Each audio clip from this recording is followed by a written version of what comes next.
Izwe South Sudan lizogcoba uhulumeni walo omusha kusasa ngemuva kweminyaka yezinxushunxushu kuleliyazwe. Umbutho wezokuvikela wase Ningizimu Afrika usubambe iqhaza elikhulu ekuletheni uxolo kuleliyazwe.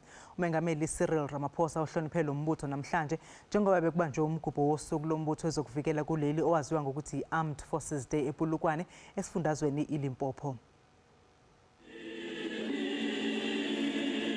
UMengameli uqale ngokubeka izimbali zokukhumbula amasosha aseNingizimu Afrika angaphezulu kwamakhulu ayisithupha aphangalala ngesikhathi kucwila umkhumbi wezempi iSS Mendi ngalolu suku ngo-1917.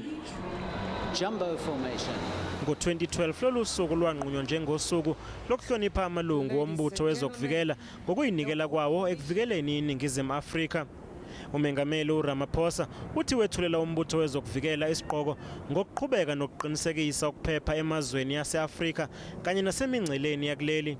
As a nation, we owe a great debt of appreciation to our National Defence Force for being not just a fighting force, but a developmental force. They don't just bear guns, they also bear shovels and do the real work. Lolu kuphinde kube usuku lokukhombisa amandla e-SANDF kanye nosuku lokukhangisa ngamathuba emisebenzi kulomkhakha. UMengameli uRamaphosa uthe sekusungulwe ithimba elihlose ukuqeda amacala okuhlukumeza ngokocansi kulombutho.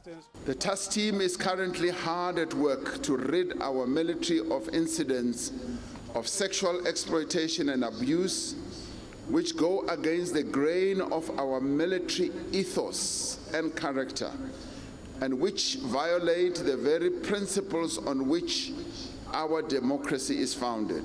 Uphethe ngokunxenxa amalungu ombutho wezokuvikela ukuba aqhubeke nokwenza umsebenzi wawo ngokuyinikela.